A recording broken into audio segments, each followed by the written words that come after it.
Zoom meetings kill your career. And I'm going to visually explain to you how it actually happens. Okay? So this is your day. This is the day that you've got. This is 12 hours, right? This is on average that we have. Let's say 12 hours. 12 hours. So from 9 till about 6 on average in US, you spent working, right? So that's the time that you spent working from 9 a.m. obviously. Now, let's have a look what happens when you have a lot of Zoom meetings. To be honest, I think Zoom is one of the worst things that has ever happened for us since COVID, okay? So I'm going to also explain to you how I fixed this for myself. Now, what studies show is that you have about 4 hours of deep focus that you can have per day. Deep focus. If you think that this is not the case, then download some kind of software that actually measures how much time do you spend in deep focus, and then see if that's actually the case or not. Okay, so I did it, and I can tell you that even hitting 4 hours of deep focus work is actually quite challenging, especially since you have all the TikTok and all the like stuff around, right? Okay, so now what happens if you have the 8 hours that you have to work, right? So we have the 8 hours. Let me switch to this one. 8 hours. 8 hours that you have to legally kind of work usually, right? So 8 hours that equals to 40 hours per week. Now what happens here is that on average, from my experience, Salesforce admins, depends a little bit on your job. If you're an admin, then probably it's going to be a little bit more. If you're a business analyst, it's going to be more. If you're a consultant, it's more. If you're a developer, it's probably going to be a little bit less. But nevertheless, what happens is that people schedule, let's say, the first meeting around 10. Okay? So here we go. We have this meeting here. Yeah? This is the meeting, and this meeting takes a little bit of time. Yeah? Now what happens is that here you have meeting preparation, so you cannot really focus because your mind is on this meeting. Yeah, so you are like, what I'm gonna say in this meeting, what I'm gonna do, right? Because this is usually where people have some kind of team getting together, giving updates or whatever. So now here, this kind of wasted the first hours, right? And of course, you go and you do your stuff, right? You go and you try to implement the tickets that you have on your hand, right? So you're solving here stuff, but at the end, you just get started with your day, and then you have a meeting. Okay, so now you're interrupted. Okay, so you didn't get any focus time here. Okay, so now then what happens is that here you still have like 15 minutes recovery from the meeting. Okay, recovery, right? And then what people usually do is that if you're lucky, then you don't have any meetings, right? But if you're unlucky, this is what I saw a lot of time, is that your meetings are like this. They take up this amount of time, right? They take up this amount of time here, and then maybe you have a little bit of a lunch break, depends on the country, right? So in Germany, this is very frequent to have a lunch break from 12 till like about 1 p.m., right? 1 p.m. And then you have, again, some meeting time, something like this, right? So you can see what happens when I put it like this. You don't have any time here to actually fit those 4 hours of deep work inside of your schedule, right? Because you need to have at least 2 hours, 3 hours, kind of like as one block. But here you have 1 hour and here you have 2 hours, right? So at the end, if you're lucky, you get like 3 hours of deep work, right? And all the other stuff is used to have some kind of work inside of the meetings. Now, this is not that bad, but if we look at what happens with your mind when we have a meeting, right? So let's say let's make a graph, right? So this is your concentration. Now you have a meeting here, right? So this is a meeting. This is a meeting, right? What happens is that the nearer your meeting is, it goes down. And then on the, let's say the meeting takes 1 hour, right? Let's say it takes 1 hour. Then your output, how much work you do, is pretty much zero usually at those meetings, and it stays like this, and only then it recovers. So the actual cost, the cognitive cost of any meeting that you take, 1 hour of meeting is probably like 2 hours of your day, right? And let me tell you this, because of this effect here, right? Because it just takes so much cognitive space in your mind. At the end, if you had 6 hours of meeting per day, and for those people who had it, actually, I had it when I worked as Salesforce consultant, you definitely know that 6 hours of Zoom meetings, this is equal pretty much to like 12 hours. 12 hours of work. After you do 6 hours of meeting, you're just exhausted. You're just this like this lemon that the people squeezed into drink, right? So you absolutely cannot do anything else because your mind is so overloaded with speaking to people, having all this type of meetings, right? Even just 6 hours, even though technically you're not done with your with your work hours, right? You still need to have 2 more hours, right? So 2 more hours plus 2 more hours to work, but you're so worked out in your head that even if you have at the end from 4, here, you're like, oh, I'm so lucky, I have finally here time to actually get something productive here and do something productive. No, because your brain is so fried up that you cannot do anything. So what did I do to basically prevent it? Well, when I started my business, I had this kind of problem, right? So I was having a lot of different meetings. Also, as a Salesforce developer, I had a lot of different meetings, right?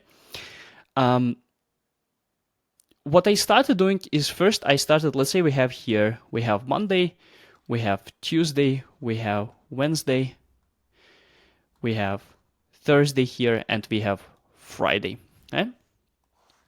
What I started doing is that I started to basically create dead days, right? So I say, okay, I cannot live without meetings, right? I do have to take the meetings, especially as a business owner or in any Salesforce career, you have to take some meetings, right? So what I started doing is that I started to create those dead days. So I would say, okay, Monday for me, Monday is dead.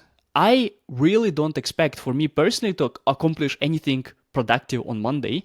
So Monday, I'm going to stack as many meetings as I can.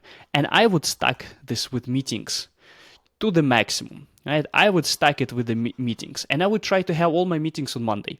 If it was not enough, I would create another dead day like Wednesday or maybe Tuesday, right? And I would say Wednesday is also that day where I'm gonna stack everything with meetings. And then all the other days, I would block them out in my calendar, right? I would go to my boss, I would go to my manager, and I would tell them, hey, you know what? This you cannot book this because I am booked here for deep focus work, okay? Now, what doesn't work, what a lot of people try to do is that they try to have like half days, right? So when the first part is going to be stacked with meetings, the second part is going to be a deep work. Maybe it works for you. It never worked for me personally, right? For me personally, if I have anything more than 1 meeting per day, I just don't see it as a very, very productive, you know? So if you have if you have 4 meetings, right?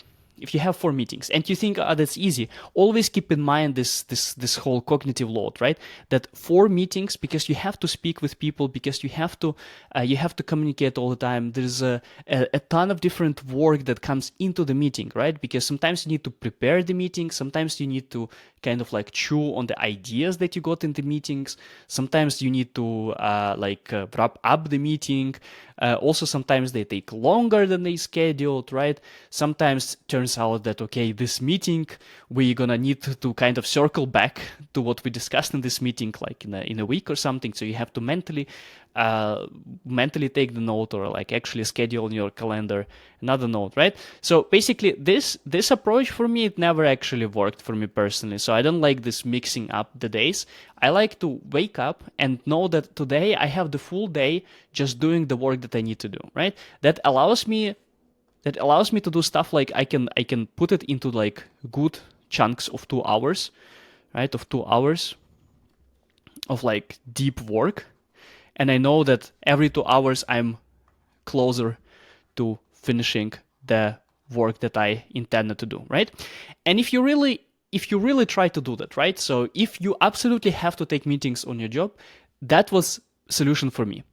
But what I also found with the time is that I don't want to have any meetings at all. So my ideal amount of meetings per week is 0. Okay. Now, obviously, I cannot think of any career that would that would make this possible. But right now, in my calendar, um, I have 1, maybe 2 meetings per week. Okay, per week. Now, when I started 6 years ago, if we go back to 6 years ago, 6 years, I started as a Salesforce consultant. I started as a Salesforce consultant, right? And this was me, right? A little bit evil. This was me back then. Okay, so me as a Salesforce consultant, your whole job is basically meetings, all the time, only meetings, right? This is kind of like the core of your job. So if you're the person that doesn't take any energy from meetings, right? The person that doesn't like the meetings, then you need to stop being consultant, okay? Consultant. And stop being consultant. Change to the role that will actually allow you to have less meetings. For example, a developer, this was the solution for me. I was stuck with the meetings, right? And by the way, another thing that I did not mention, what happens when you're done with those meetings, right? Why does it actually ruin your career, right? Not just have the meetings. So let's say you have this situation, right? Let's say you have this situation. Now what happens is that those dead days, they're not only that in terms of the work that you're going to do, they're also that you cannot learn anything after them, right? You cannot progress your career because you're so stuck in the just trying to swim through the current meetings that you cannot learn any other skills that would kind of move your career forward. And this is the biggest problem, right? So it's like you're trying to swim, right? So this is the river. This is the river. You're trying to swim. This is you. You're swimming, right? You're swimming, but the river swims in that direction, right? And what you're left to, you're kind of stuck in the same place. Because what you do is that you're just getting through the meetings, and at the end, when you come back home, you cannot really relax. You cannot really learn anything new, right? You cannot say, oh, I'm going to pick up new hobby. You barely have any energy at all to like just cook and like be brain dead and like watch Netflix, you know? So this was also the biggest problem for me because like I wanted to learn new things, right? This AI right now is pretty much on the rise. Yeah? AI. It would be interesting to learn something about AI, right? But because you have so many meetings, they drain your energy. They really cost you way more energy than you think, and you at the end of the day, you don't have any energy left. So if we compare two people, right? One person has this type of schedule, which is very frequent. This would be a good situation. Most people are stuck with those dead days all the time, right? All the time. Maybe you have one day where you have like a mixed day where you have less meetings and you can actually get something done, but most people are stuck. You have meetings every freaking day, and they really, really slow you down in your career. Imagine if you had 4, 5, 6 days per week where you can actually do something meaningful, not just speaking about scheduling the another meetings and aligning and getting the tickets and blah, blah, blah, blah, blah, right? Imagine how much you can get done. But also imagine what happens when you get all your work done in the 4 or 6 hours instead of 8. You can spend the next 2 hours, here doing whatever you want. You can learn new stuff. You can get a new hobby, or you can maybe just go to the freaking gym, right? This is another thing, is like But if you're stuck in the schedule, you cannot just say, "Hey, I don't feel like working right now. I feel like going to the gym here." When the gym is still free and you don't have to fight for the devices, right? So you say, "Hey, I'm gonna go to the gym here, and then I'm gonna finish my work later." You cannot do that because you have the meeting scheduled at a certain point, right? And you have to go to them. So the meetings, no matter how you look at them, for me personally, they were absolutely the worst part of the career. And no matter how much you're getting paid, you're just paying with your future improvements. You're paying with your future self. You're basically borrowing the time. You're not progressing in your career, basically. That was at least my feeling when I had this, right? So I was feeling like I'm paddling against the water, and what I need to do, what I had to do is that I had to turn. I had to turn and I had to switch to Salesforce development. That was the solution for me, right? So instead of being this consultant or business analyst or sales or whatever drains your so much energy, for me personally, I switched into developer. And then I said to them that because as a developer you have a lot of leverage over the companies. Yeah, you can come to them and you can say, "Hey guys, you know what, I don't like having meetings. You want me to write good code for you, and I write better code if we have less meetings." So at my last job, I could actually compress all the meetings into just one day. There's still some meetings where you have to be, right? And the more senior you become, in more meetings you have to be. And this is kind of um, that's a little bit more tricky, right? So once you're not a junior, when you're a junior, your only task is to learn, right? Learn. When you're past the junior stage, when you're like a middle developer, then your tasks, they kind of switch a little bit more, right? But the middle developer is mostly coding, and senior it means you have to you're more like an architect, right? So the point is that choose the career that's going to allow you, that gives you the energy, that you can work at this job for the next 10 years and you can get the energy instead of just burning out all the time. And reduce the amount of meetings because they really kill your career, they drain your energy, and they are very, very annoying. And I think that the person who has a lot of meetings will not be as far as the person who just does the actual job all the time that they enjoy. So choose your career wisely. Screw the meetings.